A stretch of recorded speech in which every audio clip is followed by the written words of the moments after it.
Welcome to my YouTube channel. I am Srishti Tyagi और आज हम आपके लिए लेकर आए हैं चैप्टर नंबर 11 जो कि हमारे क्लास 10th का टॉपिक है मानव नेत्र एवं रंग बिरंगी दुनिया। ये हमारे बोर्ड एग्जाम्स के लिए काफ़ी सारे इंपॉर्टेंट क्वेश्चंस के लिए बहुत ज़्यादा इंपॉर्टेंट चैप्टर है, तो इसको प्लीज़ ध्यान से समझिएगा।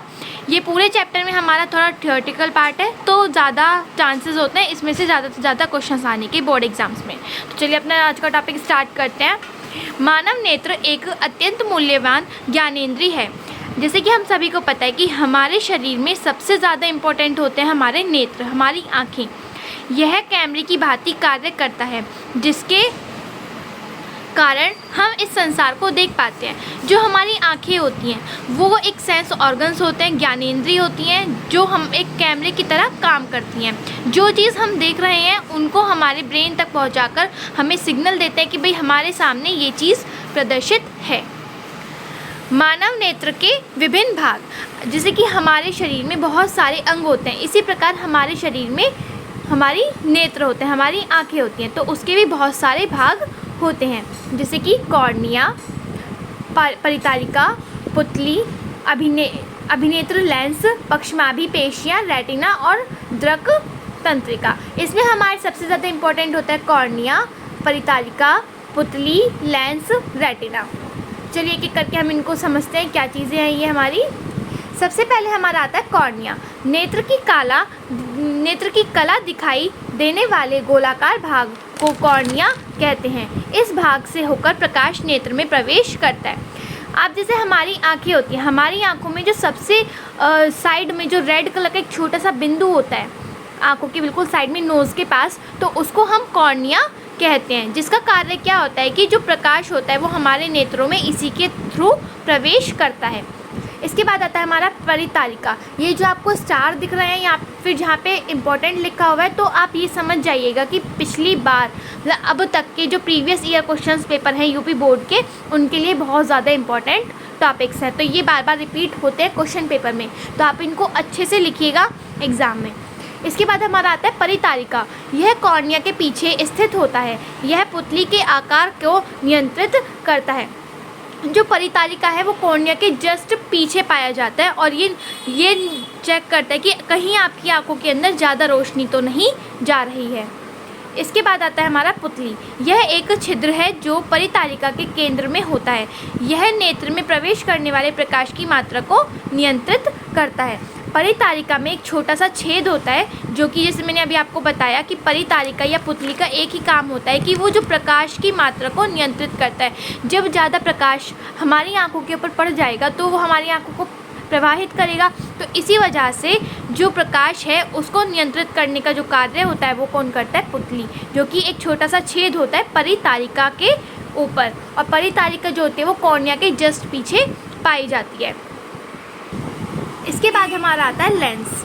अभिनेत्र लेंस एक लचीला और मुलायम पदार्थ से बना एक पारदर्शी उत्तल लेंस है जो विभिन्न दूरियों की वस्तुओं को प्रतिबिंब को रेटिना पर बनाने के लिए अपना आकार बदलता रहता है। यह वस्तुओं का वास्तविक और उल्टा प्रतिबिंब बनाता है। जो हमारा लेंस होता है वो उसका कार्य क्या होता है, जितनी भी इमेजेस, जितनी भी आपकी वस्तुएं होंगी वो कहाँ पर प्रतिबिंब बनाएंगी? हमारे रेटिना पर, और वो जो प्रतिबिंब बनेगा वो उल्टा होगा और बिल्कुल वही होगा जो हमारी आंखें देख पा रही हैं।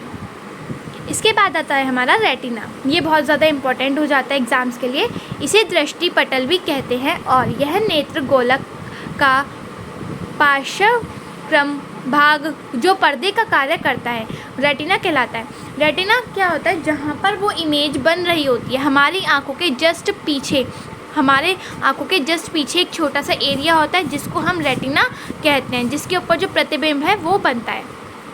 इसके बाद आता है हमारा मानव नेत्र की देखने की सीमा। जैसे हमारे नेत्र हैं वो कितनी दूरी तक आसानी से देख सकते हैं, ये वो चीज़ की बात हो रही है। मानव नेत्र की देखने की सीमा 25 सेंटीमीटर से अनंत तक होती है। हम मतलब कम से कम 25 सेंटीमीटर से लेके और आगे तक कितना भी देख सकते हैं। किसी वस्तु की स्पष्ट देखने की न्यूनतम 25 सेंटीमीटर है और स्पष्ट देखने की अधिकतम सीमा अनंत होती है। कि हम साफ साफ देखने के लिए हमारी कम से कम जो दूरी होनी चाहिए वो 25 सेंटीमीटर होनी चाहिए, और अगर अधिकतम देखना है तो वो आपकी आंखों के ऊपर बेस्ड करता है कि आपकी आंखें कितनी ज़्यादा सुरक्षित, कितनी ज़्यादा सही हैं। जैसे कि आप सभी ने देखा होगा कि आप सभी से ये कहा जाता है कि अपने फ़ोन को, अपनी बुक्स को थोड़ा दूर रख के पढ़िए, ताकि उसकी जो उसकी जो दृश्य बन रहा है, उसकी जो एक माप वो बन रही है, आपकी प्रतिबिंब बन रहा है, वो इजीली आपकी आंखों पर बन सके, आपकी रेटिना पर बन सके। इसके बाद आता है हमारा दृष्टि दोष। काफ़ी बार क्या होता है, किसी न किसी वजह से हमारी आंखें ख़राब होनी शुरू हो जाती हैं, तो उसको हम क्या कहते हैं, दृष्टि दोष कहते हैं। आँख की समंजन क्षमता की कमी के आने के कारण वस्तु का प्रतिबिंब ठीक रेटिना पर नहीं बन पाता, जिसके कारण वस्तु स्पष्ट दिखाई नहीं देती। काफ़ी बार हमारी आंखों में कमी आने की वजह से, आंखें ख़राब होने की वजह से जो प्रतिबिंब है वो रेटिना पर अच्छे से बन नहीं पाता है, तो जिसकी वजह से हमें साफ साफ नहीं दिखाई देता कि हम किस वस्तु को देख रहे हैं या किस वस्तु को हम देखना चाह रहे हैं। इसके बाद आता है हमारा दृष्टि दोष कितने प्रकार के होते हैं। तो हमारे दृष्टि दोष हमारे 3 प्रकार के होते हैं। यहाँ से जो हमारे टॉपिक है ये इम्पॉर्टेंट बहुत ज़्यादा होते हैं हमारे बोर्ड एग्ज़ाम्स के लिए, यहाँ से एक क्वेश्चन ज़रूर आएगा। दृष्टि दोष हमारे 3 प्रकार के होते हैं। पहला निकट दृष्टि दोष, जिसको हम मायोपिया भी बोलते हैं। दूसरा दीर्घ दृष्टि दोष, जिसको हम हाइपर मायोपिया कहते हैं। और तीसरा हमारा जरा दृष्टि दोष, जिसको हम प्रेस बायोपिया भी कहते हैं। तो इनको हम एक एक करके पढ़ते हैं, क्योंकि ये बहुत ज़्यादा इंपॉर्टेंट होता है हमारे बोर्ड एग्जाम्स के लिए। इस चैप्टर में से सिर्फ हमारे कुछ ही क्वेश्चंस बहुत ज़्यादा इंपॉर्टेंट होते हैं, तो आपको उन क्वेश्चंस को बिल्कुल भी छोड़कर नहीं जाना है। इसके बाद हमारा सबसे पहले आता है मायोपिया।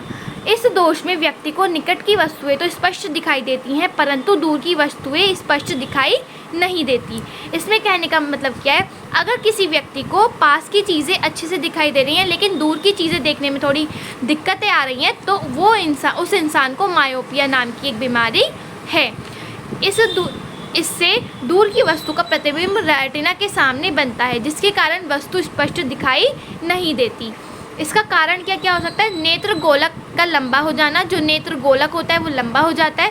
अभिनेत्र लेंस की वक्रता का अत्यधिक होना, लेंस की जो वक्रता होती है, लेंस की जो देखने की क्षमता होती है वो बहुत ज़्यादा हो जाती है। इसी वजह से व्यक्तियों में मायोपिया पाई जाती है। मायोपिया क्या होता है, जिस व्यक्ति को पास की वस्तुओं को अच्छे से देख पा रहा है लेकिन दूर की वस्तुओं को देख नहीं पाता, उस बीमारी को हम मायोपिया कहते हैं। इसका निवारण कैसे कर सकते हैं, इस दोष को किसी उपयुक्त क्षमता के अवतल लेंस के उपयोग द्वारा सही किया जा सकता है। अगर हम अपने जैसे लोग क्या करते हैं, चश्मा लगाते हैं, तो चश्मे में अगर अवतल लेंस लगा लेते हैं तो जो आपका मायोपिया होता है वो ठीक हो जाता है। इसके बाद हमारा आता है हाइपर मायोपिया। ये भी हमारा बहुत ज़्यादा इम्पोर्टेंट होता है एग्ज़ाम्स के लिए। जब कोई व्यक्ति दूर की वस्तुओं को स्पष्ट देख सकता है परंतु निकट वस्तुओं को नहीं देख पाता। क्या मतलब हुआ, मायोपिया में हम पास की वस्तुएं आसानी से देख पाते हैं लेकिन दूर की वस्तुएं देख नहीं पाते। हाइपर मायोपिया में बिल्कुल उल्टा होता है। हाइपर मायोपिया में हम दूर की वस्तुएं स्पष्ट देख पाते हैं लेकिन पास की चीज़ें देख नहीं पाते। इनके जो एग्जाम्पल्स हैं आपके घरों में होते हैं, जैसे दादा है, दादी हैं, या आजकल तो छोटे छोटे बच्चों में भी ये दिक्कतें दिखाई देती हैं। इसका कारण क्या होता है, इसका जो नेत्र गोलक है वो छोटा हो जाता है। अभिनेत्र लेंस की फोकस दूरी का अत्यधिक हो जाना, मतलब कि वो दूर की जो चीज़ें होती हैं, दूर की जो वस्तुएं होती हैं उनको आसानी से देख पाते हैं लेकिन पास की देखने में थोड़ी दिक्कत आती है, क्योंकि नेत्र गोलक जो है वो छोटा हो जाता है। इसका निवारण हम कैसे कर सकते हैं, इस दोष को किसी उपयुक्त क्षमता के उत्तल लेंस से उपयोग द्वारा ठीक किया जा सकता है। मान लीजिए अगर किसी व्यक्ति को हाइपर मायोपिया है तो उसका जो चश्मे का जो लेंस होगा वो उत्तल लेंस का बना होगा, लेकिन अगर किसी को मायोपिया है तो वो अवतल लेंस का होगा। इस पे क्वेश्चन बहुत ज़रूरी होते हैं। हमारा जो MCQ है उसके लिए बहुत ज़्यादा इंपॉर्टेंट है कि अगर हमें हाइपर मायोपिया हो जाता है तो हमें किस प्रकार का लेंस यूज़ करना चाहिए, तो उत्तल प्रकार का लेंस यूज़ करना चाहिए, और अगर मायोपिया है तो आपको अवतल प्रकार का लेंस यूज़ करना चाहिए। ये हमारे MCQ के लिए बहुत ज़्यादा इम्पॉर्टेंट क्वेश्चन है। इसके बाद आता है हमारा द्विफोकसी लेंस। द्विफोकसी लेंस क्या होता है, जैसे मान लीजिए किसी व्यक्ति की दूर की और पास की दोनों ही नज़र कमज़ोर हो जाती हैं, तब वो क्या करता है, द्विफोकसी लेंस का इस्तेमाल करता है। मतलब कि उसके जो चश्मे में दोनों प्रकार के उत्तल और अवतल प्रकार के दोनों ही प्रकार के लेंस का उपयोग किया जाता है। ऊपरी भाग में अवतल और नीचे के भाग में उत्तल लेंस लगाया जाता है। इसके बाद हमारी एक छोटी सी और बीमारी होती है मोतियाबिंद। कभी कभी अधिक उम्र के कुछ व्यक्तियों में क्रिस्टलीय लेंस पर एक धुंधली परत चढ़ जाती है, जिससे लेंस दूधिया तथा धुंधला हो जाता है। इस स्थिति को मोतियाबिंद कहते हैं। काफ़ी बार क्या होता है, हमारी आंखों के ऊपर एक परत जम जाती है, जिसको हम दूधिया या फिर धुंधला भी बोल देते हैं। दूधिया परत जम जाना या धुंधला दिखाई दे रहा है, तो उस बीमारी को हम क्या बोलते हैं, मोतियाबिंद बोलते हैं। इसका निवारण हम इसे शल्य चिकित्सा के द्वारा दूर किया जा सकता है। तो इसके लिए हमें कुछ मेडिसिन वगैरह ये आप यूज़ करते हैं, तब जाके आपका ये ठीक हो जाता है। आज का ये जो वीडियो है ये यहीं पे ख़त्म करते हैं, क्योंकि ज़्यादा लंबा वीडियो हो जाएगा। अगर आपको वीडियो अच्छी लग रही है तो प्लीज़ लाइक कीजिएगा, चैनल को सब्सक्राइब कीजिएगा और वीडियो को शेयर ज़रूर कीजिएगा। इसका पार्ट 2 ज़रूर आएगा, वो 1 या 2 दिन में अपलोड हो जाएगा। वो आपको चैनल में मिल जाएगा, प्लेलिस्ट बनी हुई है क्लास 10th की, तो उसमें आपको इजीली अवेलेबल हो जाएगा। बाकी के चैप्टर्स की भी प्लेलिस्ट बनी हुई है, तो वो आप इजीली जाकर चेक कर सकते हैं। अगर आपको कोई क्वेरी है, कोई टॉपिक समझ में नहीं आ रहा है, तो आप मुझे कमेंट करके बताइए, मैं उसके ऊपर वीडियो बनाकर ज़रूर डालूँगी। तो प्लीज़ आप चैनल को सब्सक्राइब कीजिए, क्योंकि मेरा न्यू चैनल है। जो आपने सब्सक्राइब किया हुआ था वो बंद हो चुका है, ये मेरा न्यू चैनल है। चैनल को सब्सक्राइब कीजिए, वीडियो को लाइक कीजिए और शेयर कीजिए ज़्यादा से ज़्यादा। Thank you.